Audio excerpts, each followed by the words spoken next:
Balita Evening Edition. Magadulong sa inyo sang mga nagapanguna nga balita lokal, national, international, sports, kag entertainment. Aksyon! Balita Evening Edition. Kag karon ang inyo news team. Una sa balita, una sa aksyon.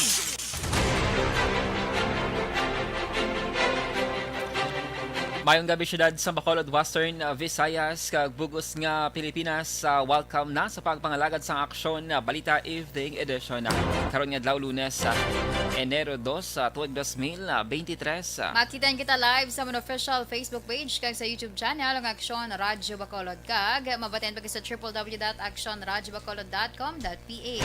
Kaming inyo mga tag-balita. Aksyon and Defensor Lisa. Kag Aksyon Dale Salazar. Para sa mga Pangulong dinala na una kita sa mga balita lokal. Tatlong mga bangkay nakitaan sa suba sa syudad sang Silay. CLO nangabay sang dugang nga personnel para sa clearing operation sa syudad sang Bacolod. Sa balita nasyonal, pagpalipot sa oras ang proseso sa mga ahensya sang gobyerno pasiguro sang administrasyon. Glitch sa air traffic control sa NAIA ginalantaw nga gamiton nga issue para sa privatization sang airport. Una sa balita, una sa aksyon. Action Radio Philippine Standard Time lasay sa 1 kagkaron sa detalye na sang mga balita lokal. Na-recover ang tatlo ka mga bangkay sa subang sakop sang Sitio Apyay, Barangay Gimbalaon, syudad sang Silay. Nagbigad nga Desyembre 31, 2022. Ginpahayag ni Police Lieutenant Colonel Mark Anthony Derocong Hepe sang Silay City PNP. Isa sa mga bangkay ang yara na sa state of decomposition, samtang ang duwa mga tulaan na lamang. Lunsay mga lalaki ang mga biktima pang wala pa sa identity bangod wala sang may na-recover nga IDs. Ginpahayag sang Hepe nga ang duha ka magkalansay ang mahimo gintagbong sa mga taytay binula na ang nakaligad. Samtang bangkay naman nga yara sa state of decomposition ng ginhaboy sa suba nagligid ng Desyembre 26 sa tuig 2022 mga pasado las 11 sang gabi. Nagapadayon pa ang pagkilala sa kapulisan sa mga suspect sa krimen. Ilabi na sa tatlo ka mga lalaki nga ginaligar amo ang nagtagbong sang mga bangkay. Initial investigation sa nato sa investigator ta daw ginbili na to siya sa kanya siya na recover. Yes, sir. Pero yung bangkay, sir, state of decomposition na. Yes, sir. Sir. Daw mga 1 week na siguro. Nabatihan ng hepe sang Silay City PNP si Police Lieutenant Colonel Mark Anthony Daroca. Sa iban nga balita lokal, naglapad ang Dalan Lopezina sa Libertad Market matapos ang clearing sa City Legal Office Enforcement Team kay nasang aga. Suno kay Ray Dimasana ang team leader sa enforcement team, may mga obstruction nga nagasaklam sang duha tubtub tatlo ka linya. Ginpatay ni Dimasana, ginatugutan lamang ang pagparking sa tubang sang establishmento pero dapat isa lang ka linya kay ginadilian ang pag-double park. Kalabanan sa mga obstruction, amo ang motor, nagapangumpra nga bisan diin lang nagaparking, kag mga market vendor nga nagalapaw sa ilalinya. Dugang pa sini, ginahulat man sang CLO nga magatapos ang renovation sa ikaduha nga panalgan sa Libertad Market para masaylo ang iban nga mga awardees nga karon temporaryo nga nagabaligya sa dalan. Nagpasiguro si Dimisana nga ila ipabilin ang lugar kag nagapangabay sang kooperasyon sang publiko. Karon nga parking, isa lang ka salakyan ang makapark sa tubang di sang South Public Market. Isa lang ni siya ka salakyan, hindi na pwede mag-double park. Tapos anong tarang nga vendors, hindi natin ini sila makuha kay mga awardees ni sila. Waiting for transfer ni sa babaw sang gina-renovate subong. Ang kabahin sa pagpahayag ni Ray Dimisana. Samtang nagpangabay ang Bacolod City Legal Office Enforcement Team sang dugang ang mga personnel para sa tayuyon nga makapatigayon sang clearing operation sa palibot sang syudad sa Bacolod. Ginpahayag ni Ray Dimisana ng team leader sa enforcement team, kulang ilang mga personnel nga karon ila gina-maximize kag ang posibilidad nga pagpatigayon sang 24 oras nga operasyon. Ang enforcement team si karon may kapin 70 ka mga personnel kag nagapangabay nga madugangan sang 30. Subong nga semana pagatutukan sa enforcement team ang mga obstruction sa downtown area. Nagpanumdum si Dimisana sa mga magagamay nga negosyante nga ginadilian na nga magsaklam ang dalan bangod nagligid nga holiday season sila ang ginhatagan lamang sang konsiderasyon. Sarang na makaproseso online sa business permit ang mga bakulod noon kadungan sa pag-umpisa sa business one-stop shop o kun BOSS. Ang BOSS mag-aumpisa buwas nga adlaw sa 4th floor sa Ayala Malls Capital Central sa halin Lunes tubto Biyernes nga adlaw. Suno kay Stella Rose Rayos ang head sa Permits and Licensing Division, bilang kabahin sang e-governance, pwede na makaproseso ang mga negosyante online sa ila business permit. Ini ang makitaan sa official website sang LGU nga bacolodcity.gov.ph. Dugang pa ni Rayos, magluwas sa online, may option man ang publiko nga mag-walk-in samtang wala na sang appointment. Ginatanaw ni Rayos nga mas madamo ang maengganyo nga magkuha sa business permit bangod sa mas ginpahapos nga proseso online. Nagatanyag ang BPLO sang 10% discount sa mga individual nga maka-full paid sa Enero 3 to 20, 2023 base man sa ordinansa. Suno kay Rayos, may proposal ang alkalde nga palawigon ng BOSS tubto Pebrero 15 pero wala pa may baluan kung ma-cover diri ang discount. We also have subong kumbaga may option ng tao subong if they want nga mag-process online, pwede na. So kung mag-online processing sila mag-online application sila miski hindi na sila magkadto sa Ayala, sa ila na lang sila balay. So may link lang kami na i-check lang nila sa aton sa amon nga official website sa bacolodcity.gov.ph. Ang kabahin sa pagpahayag ni Stella Rose Rayos. Sa iban nga balita lokal, pagahimuon bilang sa multi-use building ang lugar ng ginamtangan sa Land Transportation Office o LTO sa Maydalan Cottage, syudad sa Bacolod. Sunod ng Provincial Administrator Attorney Refrando Diaz II, nagapadayon ng construction sa bagong LTO Bacolod building sa may relocation site. Sakop sa barangay Mansilingan, Bacolod City nga gin-facilitate nga ginponduhan sa gobyerno provincial sa Negros Occidental. Ginpahayag ni Diaz nga may patigayonon man nga feasibility study sa mga proyekto nga ipaidalam sa Private-Public Partnership o PPP. Sa daan nga LTO building, ipahamtang ang Boy Scouts of the Philippines building kag halfway house para sa mga patient watchers ng Corazon Ocsin Montiliban Memorial Regional Hospital. Magluwas sa sininga proyekto, target man sa gobyerno provincial nga mapatigayon ang blessing kag inaugurasyon sa Capital Organic Trading Post kag shared facility sa may food terminal market sa Negros Occidental sa may dalan San Juan North Capital, Bacolod, Subong nga bulan. Sa katapusan nga balita lokal, gintapos na ni Provincial Administrator Attorney Refrando Diaz II nagya kontrata bilang pro bono consultant sa Bacolod City Government for Administrative Matters and System Review. Suno kay Diaz, iya na natapos ang tanan nga ginpahimo sa iya ni Bacolod City Mayor Albi Benitez kag wala na gin-renew ang kontrata nga natapos nagligad nga Disyembre 31. O kon na Desyembre 31, 2022. Apang ginklaron Diaz nga wala siya sang ihibalo kung gen-renew ang kontrata sa iban pang mga consultants nga sanday Dr. Mary Ann Maestral sa Health and Hospital Concerns, Lucille Helbolea sa Special Projects and Economic Affairs kag Attorney Valerie Ann Juliero sa Health Insurance and Healthcare. Antes ng inalkalde sa Bacolod, si Benitez nagserbi man bilang pro bono consultant for trade and investment promotions sa provincial government matapos ang tatlo ka termino bilang kongresista sa Negros Occidental sa 3rd District. Una sa balita, una sa aksyon. Action Radio Philippine Standard Time, alas 6:08. Barangay 684. Drama komedya nga nagatalakay sa mga hitabo sa kabuhi, isyu politikal, siyensya, kag kinaugali sa sulod kag guwasang pungsod Pilipinas. Oh my God! Wow! Ang mga tagpalamati, magkakadlaw sa pagbabati paagi sa kaladlawan ng mga characters, kag mga eksena sa atong drama komedya, nga mahimo nagakatabo sa ila kasilingan, kapitan, mayor, congressman, senador, kag presidente man, nga makahatag kalingawan sa matag adlaw nga tanan. Gunggong! Barinig kita sa mukha eh!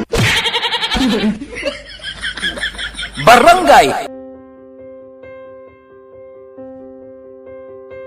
Ari amo na po nang si mama wala di atos na Bacolod. Sa akong birthday gani maabot ako nang sa balay.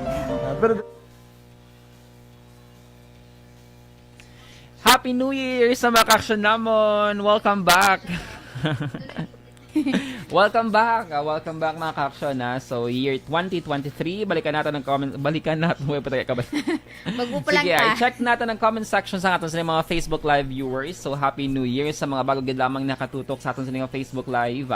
Sir Philip Alonsagay is watching with you. Madam, gid nga salamat. Happy New Year kay Madam Villalobos, Christine Minyes Villalobos. Kay Sir Lester Ray Benitez, mayong gabi kag Happy New Year. Sa New Zealand ni I think si Sir Lester Ray Benitez.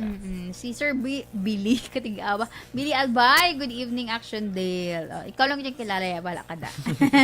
So good action Si Sir Robert Roma, good evening man. Kag si Ma'am Christine Minyas Villalobos, good evening Dale and Action and Happy New Year. Happy New Year man dira sa imo ma'am dira sa may Banwasang DSB. Thank you so much gali Sir Lester Ray for the 100 stars.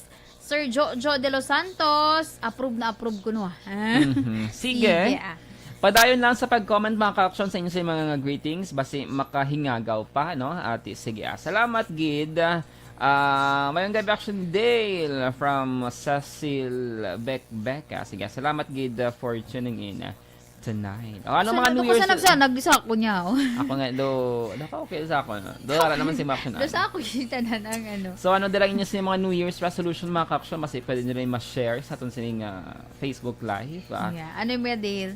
Nanggit Sir Philip Alonsagay, may nagpapapangyo sila nga message. Good evening sa inyo Action Dale and Action Ann. Happy New Year. Happy New Year Sir Philip Alonsagay sa may Japan.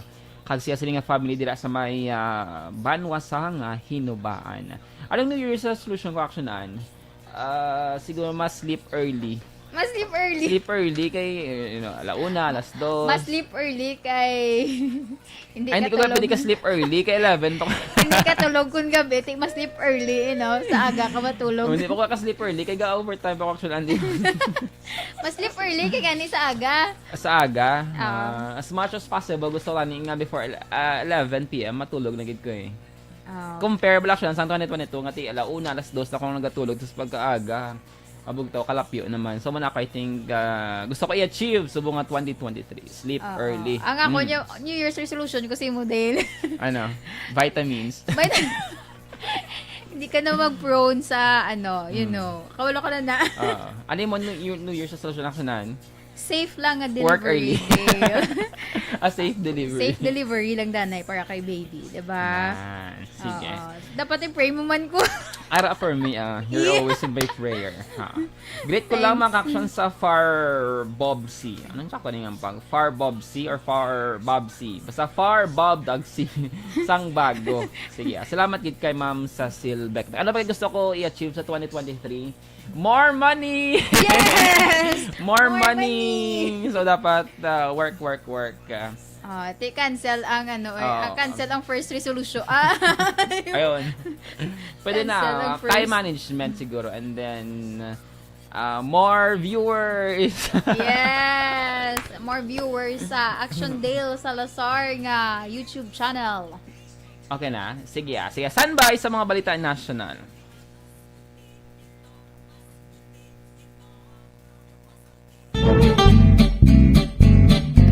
Barangay 684.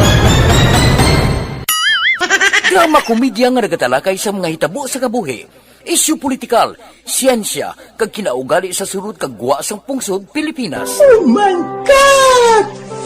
Wow! Ang mga tagpalamati, magkakadlaw sa pagbabati paagi sa kaladlawan ng mga characters kag mga eksena sa atong drama komedya nga mahimo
Action Radio Philippine Standard Time la 6:15 kagkaron sa detalye na sang mga balita nasyonal.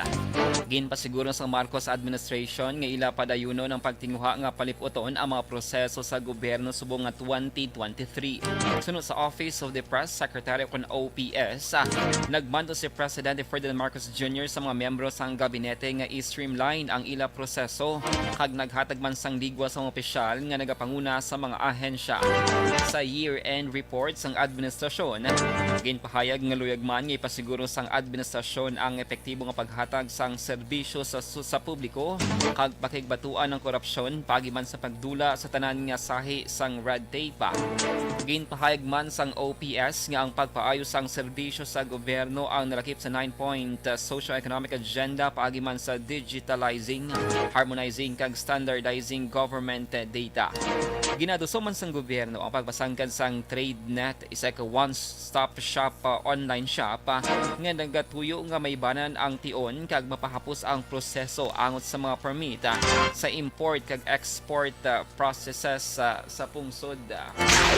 Nagwabutyag sang kabalaka ang isa ka mamalidha angod sa natabo nga glitch sa air traffic control system sa Ninoy Aquino International Airport ako na iya.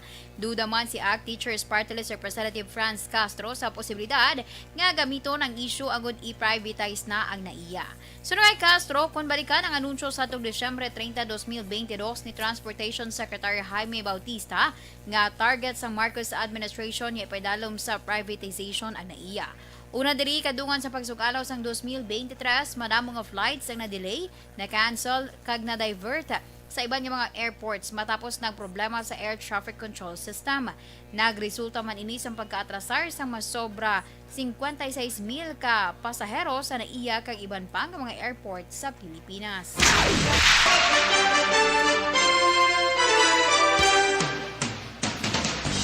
Angot sa mga balita, magapatigayon sa investigasyon si Senadora Grace Poe sa natabo nga problema sa traffic control system sang pungsod ginagapekto sa ginatos ka domestic kag international flights.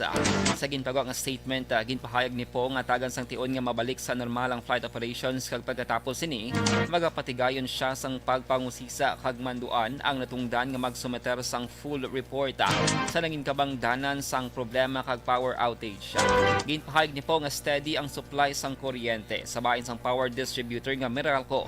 Ginatanaw ni Po nga ang problema ang yara sa kaap kagang sa ilang navigation equipment. Para kay Po, dapat mayara sang transparency kag accountability sa kaap matapos nga linibo ka mga tawo ang nagadepende sa ila. Pila ka mga airlines na nagpagawa sa ila advisory sa mga pasahero nga saniga ng dugang nga mga flight delays kag kanselasyon bangod sa domino effect sang temporaryo nga shutdown sang Philippine airspace ang Domingo. Ginpahayag na Philippine Airlines spokesperson Shella Villaluna, ginapaabot nga makabalik ang operasyon sa mga stranded aircraft sa ilatag sa mga base sa sulod sang 72 oras. Sunod kay Villalona, sa sulod sang 72 oras nga period, hindi buod silingon ang mga flights nga mag-ooperate ang gilayon nga makahalin tungod may domino effect pa ini. Ginpayag naman ni AirAsia Philippines External Communications and Public Affairs Manager Carlo Carungoy nga mayara delay sa pila ka mga flight bangod sang temporary nga closure. Ginabisuhan sa mga airlines sa mga pasahero nga mag-check gilayon sang status ng ilang mga flights kag mag-monitor sang ilang mga announcements. Ginuulan sa mga espekulasyon ang Civil Aviation Authority of the Philippines nga nahak ang ilang system kasunod sang glitch nga pagsira sang Philippine airspace sang New Year's Day. Una sa balita, una sa aksyon.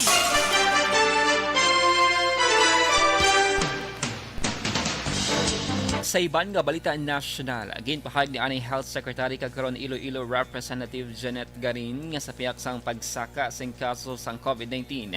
Hindi kinahanglan nga strikto man ang pagsulod sang traveler sa gikan sa pungsod China bangod nagnubo naman ang kaso sang napatay bangod sa virus bangod sa tayuyon nga vaccination.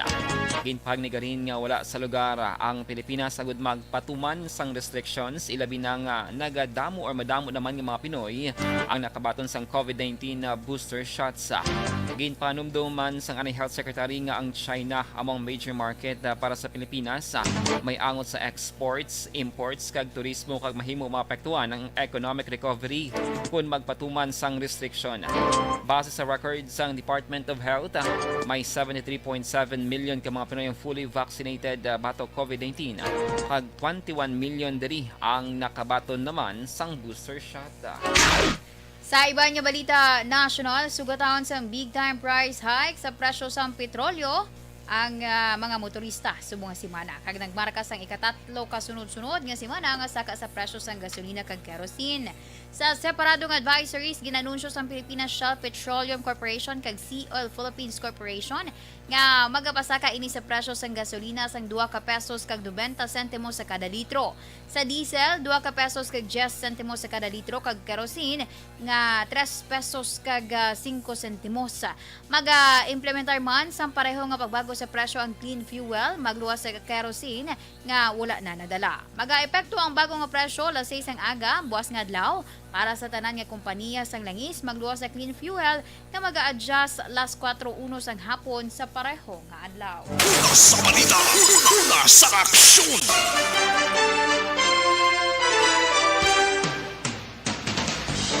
Samtang target karon sang pungsod Canada ang mas maayong nga relasyon sa Pilipinas kalakip ang pagtibong sang defense ties sa dalam sang Marcos administration matapos ngayon ang nadagtaan sadto sang magpabutyag sang concern ang gobyerno sang Canada ang sa human rights violation sa kontrobersyal nga anti-drug campaign ani Presidente Rodrigo Duterte.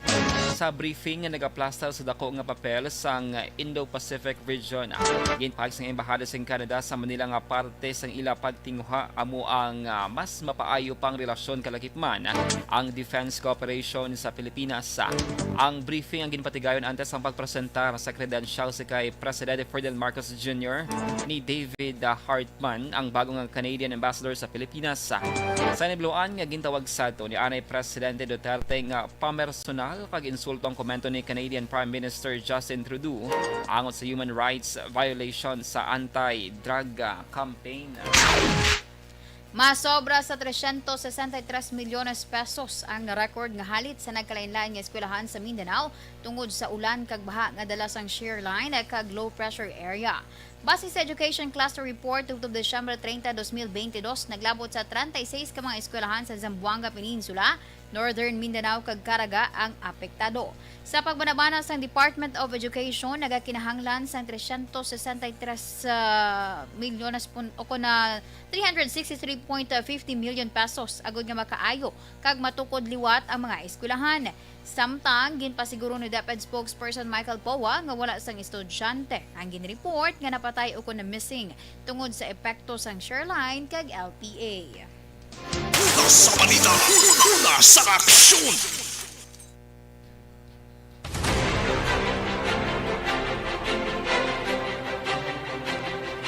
Action Radio Philippine Standard Time lasay sa 24. Inyong nabatian ang kabugusan nga mga balita sa Action Balita Evening Edition. Karon nga adlaw Lunes sa Enero 2, tuig 2023. Salawat kaming inyong mga tagbalita. Action ang Defensor Lisa. Kag-Action Day Salazar. Una sa balita, una sa aksyon Sa Bacolod Action Radio. This portion is